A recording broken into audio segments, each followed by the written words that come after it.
2025-yil ishlab chiqarilgan Tracker 2 avtomobili LTZ pozitsiyada ekan. Mashinaning kraskalari top-toza ekan.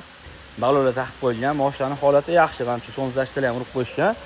Bemalol hamyoni sonzlashtalargacha bor ekan. Yon oynalarda parokli ustunovka bo'lgan, qiriladigan joylari hammasi laminatsiyada, tinimli holatda turibdi. Bunaqa ustiga nakikari taqib qo'yishgan ekan.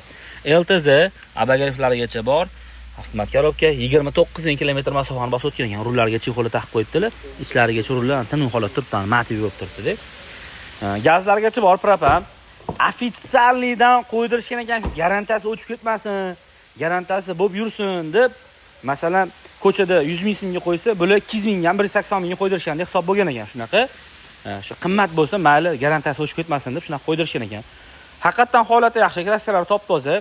Bemalol ko'rib tekshirib olsangiz bo'ladi. Olib maza qilib haydashingiz uchun Tracker sizlarga 14 ming 550 ga beramiz, bosib yuboringlar.